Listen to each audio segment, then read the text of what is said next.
Growing up, there wasn't anything my brother couldn't talk his way out of. Detention, speeding tickets, fights. No matter what, he always found a way to talk himself out of trouble.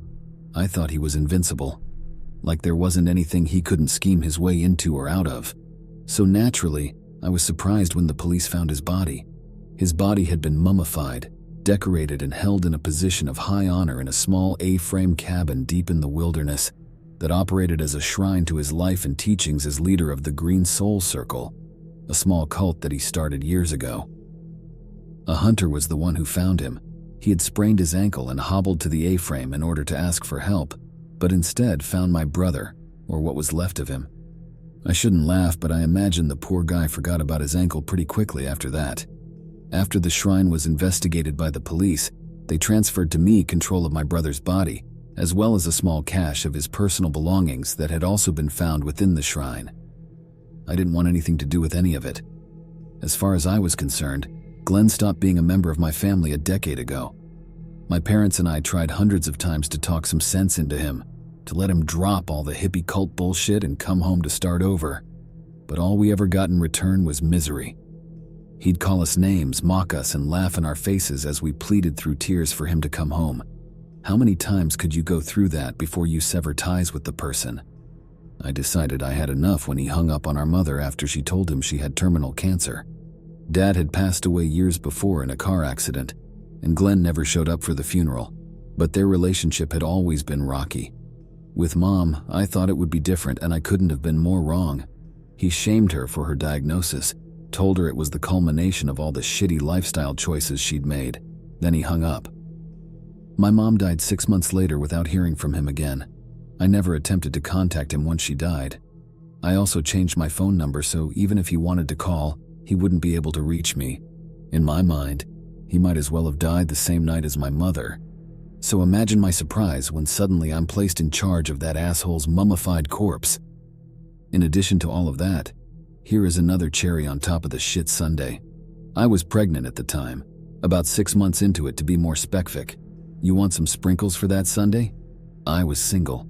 Mommy's little miracle is the result of a one-night stand. I don't want to sound like I was resentful of my unborn baby. I love him. Yes, it's a boy. And I could not wait to welcome him into the world. I just cannot emphasize enough how stressed out I was.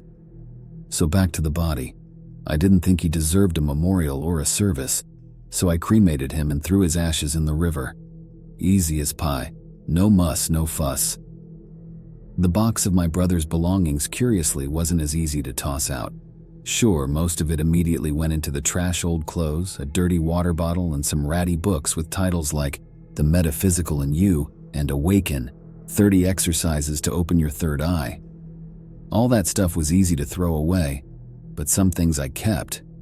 There was a really nice dream catcher I thought was cute, a large collection of crystals and geodes in my brother's journal. Those stayed with me.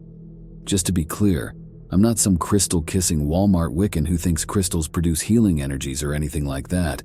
I just thought they were pretty. I know this seems like a weird thing to mention, but if you're like me and your older brother ran a cult for nearly 15 years, you'd probably want to make that distinction too. The journal, on the other hand, stayed because I was curious. Despite knowing my brother my entire life, I'd never really known him. He was 5 years older than me, which isn't that much in the adult world. But when you're a kid, 5 years is a lifetime. We operated in separate worlds and ran in different circles. By the time I grew to the age of independence, he'd already moved upstate to start his commune, and the little connection I had with him made me not want to know him. It's a weird feeling, knowing someone your entire life and truly considering them a stranger, especially when you're made out of the same stuff. What if we were more alike than I'd ever known? Despite my curiosity, I couldn't open the journal for a few days after I'd received it. It made me too angry. When I finally did pick up the journal to read it, I found the same smug dickhead I remembered. Have you ever been on the internet? Ever turned on the TV? Ever listened to your friend's crazy uncle proudly shoot off Fox News talking points like he's the captain of the debate team? There's money to be made in these hills. The more I talk to people, the more I see they just want something to believe in. A shoulder to cry on, a crutch. They don't want to think. They want to be told. It doesn't even have to be real. It just has to make them feel good. Magic rocks that pull the ache right out of your head. A candle that settles dissonant vibrations. Call cucumber water a beverage that promotes a healthy lifestyle and they will drive for miles to buy it. Create a common enemy. What really is in that vaccine? Did you know doctors use cells from aborted fetuses? The hospital is a waiting room for death. There is money to be made in these hills. That's the parasitic, cynical asshole I remember. I was debating whether to put the journal down or keep reading when there was a knock on the door. I opened it to find a delivery man. "Are you Candace?" the man asked. I nodded. "Delivery for you," the postman said, holding out a clipboard and a pen. "I need you to sign for it." I complied, and the man handed over a small cardboard box about the size of my palm. I took the box into my kitchen and used a knife to open it. Inside, nestled in a bed of hay, was a smooth river rock. Painted onto one side of the rock was a bear, shaggy and brown with a crown on its head. Painted on the reverse was a single word: hibernation. I assumed it was leftover evidence from my brother's shrine, and the police had forgotten to toss it in with the others. I dropped the rock in the trash and carried on with my day. I didn't pick up the journal for another few days. Work had been hell, and being pregnant wasn't getting any easier. I was tired and hungry all the time. I was starting to show, and the excess weight was starting to make my back hurt. I suppose you probably have questions about my pregnancy, with it being such a scandal and all. I was in a dark place. Life was kicking my ass. Work sucked. My friends seemed to be losing interest in me, and I was losing interest in them. I started isolating, spending hours alone thinking about mistakes I made and opportunities I'd squandered. Then I started to drink. For a while I became a regular at a bar downtown, a divey sort of place where a depressed girl like me can get a few drinks without running into someone I'd know. I became acquaintances there with a few other barflies, but mostly we kept to ourselves. Isolation was why most of us were there in the first place. Except for one guy, Matt. Matt showed up there shortly after I did. He was new to the city and had just moved in down the street. He was sweet, friendly, and could talk to anyone about anything. He had long brown hair and 5 o'clock shadow that accentuated his jawline and had arms like a shaved gorilla. And because I was generally the only girl in that bar on any given night, he started to pursue me. I put up my walls for the first few weeks, but as I spiraled and he kept building me up, eventually I caved and we went back to his place. I left quickly as soon as the sun rose, and I didn't go back to the bar for a month out of shame. It was around the end of that month I realized I was pregnant. Thinking back, I'm surprised I didn't start to spiral further. Instead, I got tough. I decided I'd quit drinking, I'd keep the baby, and that Matt would never know. I started to live for someone else instead of just living for myself, and that saved my life. I used to like to imagine Matt still showed up there every night and waited for me. He sits in a dark booth in the corner of the room and only lifts his head to see who's walking through the door of the bar. It's always another biker. A tear rolls down his cheek. Eventually, I found the time, energy, and willpower to pick the journal back up. It seemed like Glenn tried lots of different ideas before he found one that worked for him. He went QAnon for a while but found it too decentralized. He tried to form another right-wing organization called Liberty Union, but found he just attracted a bunch of gun nuts and doomsday preppers. Then he went back to the original ideas he had in his first journal entry and started the hippie commune, the Green Soul Circle. We got 20 or so people up with us now. Once I got 3 or 4 people up here, it just started to snowball fast. I've got people on Twitch, YouTube, and Instagram. We're doing podcasts and morning shows daily. We're selling product and hauling in donations like you wouldn't believe. Candles are on back order. Sage is selling well. Profit margin on that is insane. And the crystals are flying off the shelves. No one would believe me if I told them how much money I was making. I can hardly believe it myself. The only downside is living up here with these people. I tell them I need to be alone for 4 hours a day for mediation, but that is just about the only time I can get to myself. They hound me constantly, asking for advice, spiritual cleansings, energy readings. I don't even know what half those words mean, but I grin and bear it. I give them an answer, generally some bullshit I read somewhere, and it makes them happy. They work for room and board and a few bowls of quinoa, so I guess I shouldn't be complaining that much. Yup, Glenn is still an asshole, huge surprise. Another knock on my door disturbed my reading. This time it was a pizza delivery man. "I didn't order a pizza," I said before the man could even utter a word. "I think you have the wrong address." "This is an order for Candace?" he replied before reciting my address. "Yeah, that is my name and address, but I didn't order a pizza." "Well, you need to pay for the pizza or it comes out of my check. Get whoever ordered it to pay for it." "You ordered it." This had to be the dumbest conversation of my life. I must have stood on my front porch yelling at the pizza man for 15 minutes. It only ended because my neighbor Tom, a sweet 60-year-old widower, heard the yelling and came out and offered to take the pizza himself. I sat back down on the couch and picked up reading where I left off. Glenn at this point had taken to calling himself and having his followers call him Brother Bear, which is an incredibly stupid name. Although I do suppose if you were some hippie influencer, you'd probably have an easier time selling candles as Brother Bear than Glenn, which sounds like a middle manager at an accounting firm. John Glenn, Glenn Beck, Glenn Close. There aren't too many well-known Glens that fit the image of Earth Healer. I passed another hour reading of Brother Bear and his infinite money machine when the passages started to get dark. They'll do anything I tell them to. Anything. Worm annoyed me so much I made him spend the night out in the rain, but he won't leave. I emptied his bank accounts, I fucked his wife, I gave him the name Worm, and he still won't leave. If anything, he's my most loyal follower. I think I underestimated how blindly loyal people can be once they've found a place that accepts them. As much fun as it is to have a community enthralled to me, I don't want to do this for the rest of my life, shit. I'll probably be able to retire to an island in a few years if we keep going at this rate. I told them we need to plan my succession. What I meant was, in a few years I'll go live in a mansion somewhere while Wolf or someone else takes over day-to-day operations, and I'll finally get some peace and quiet. How they interpreted that is that I need an heir. I can barely get out of bed before one of these bimbos jump on my dick saying they want to be the vessel that carries the next messiah. Joke's on them. I'm infertile. I got a vasectomy at 24 because I never wanted to have kids. This will be easy enough to turn on them in the end, so I'll keep it going for now. Maybe I'll even let Worm watch. I could not believe I was related to this person. We grew up in the same house, ate the same foods, went to the same schools. But Glenn, somewhere along the line, turned sour. My skin rippled with disgust. Then a second ripple of goosebumps rode a wave down my arm. I felt a cold breeze fill the house. I got up from the couch to find the back door to my house wide open.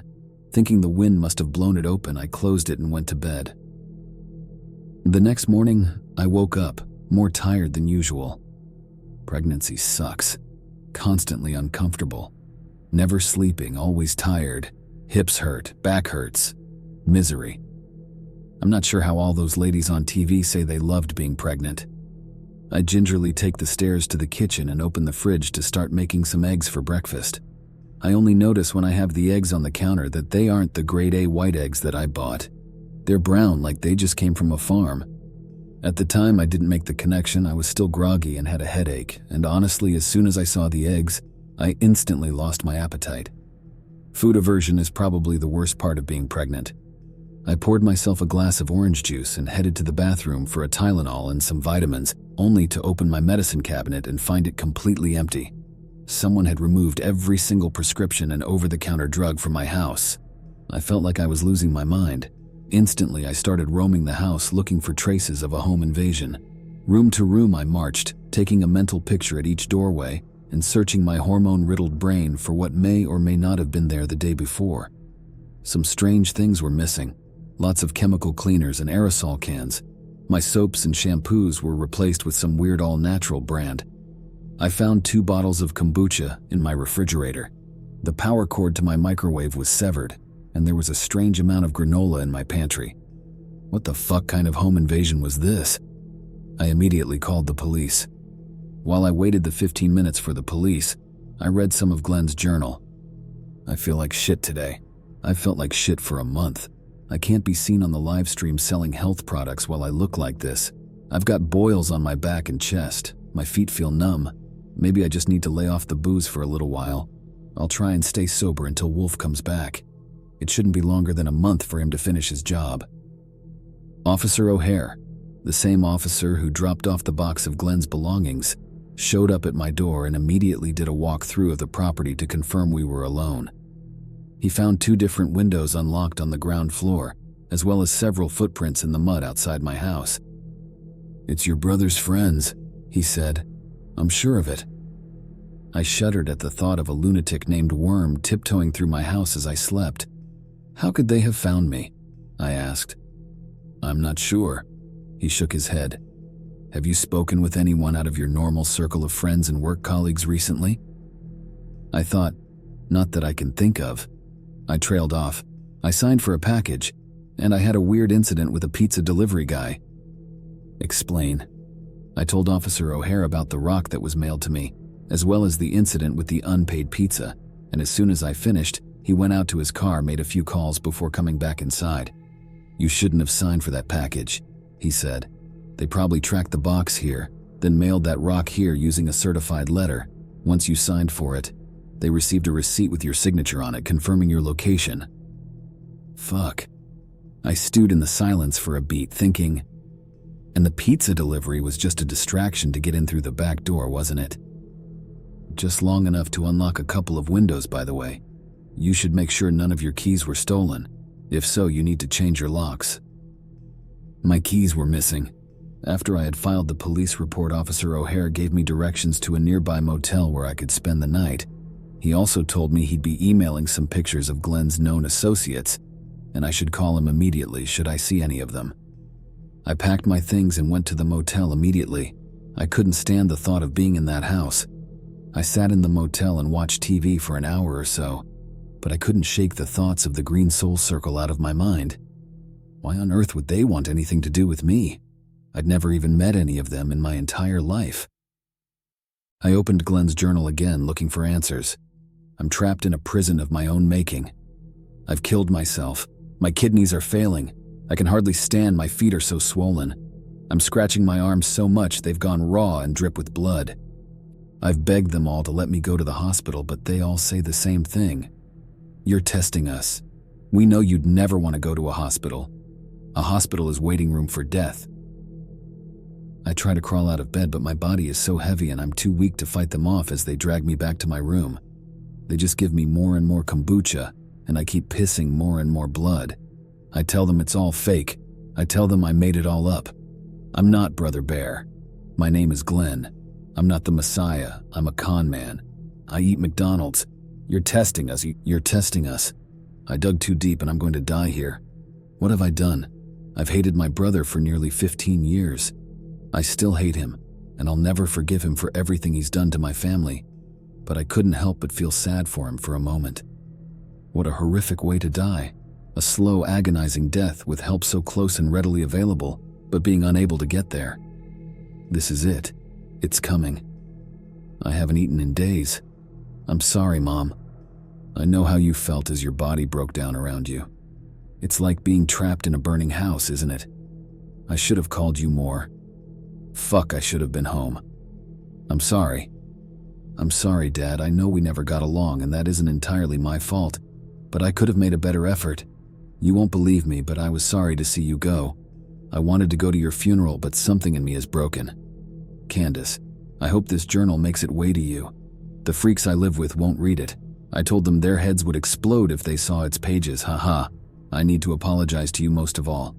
What I've done to you is unforgivable, and you aren't even aware of it.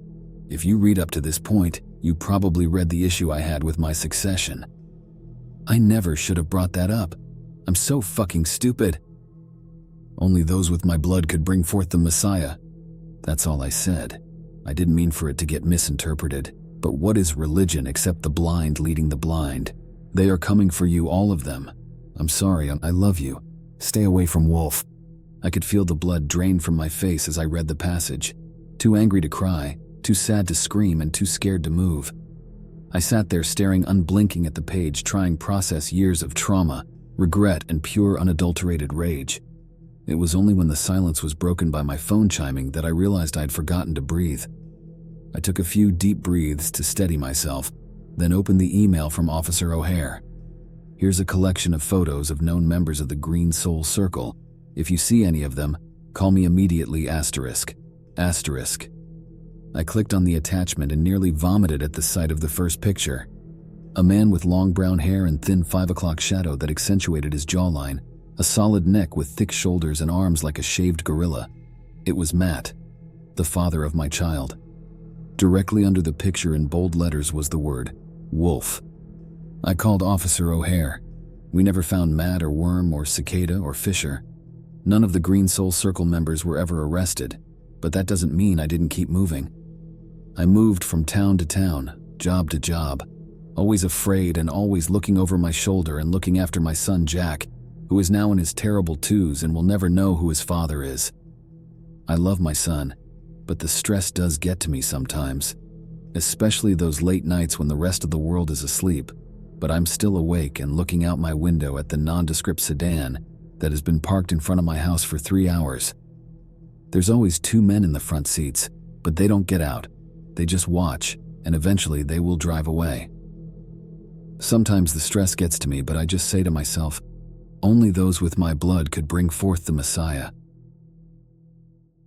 I don't sign for packages anymore.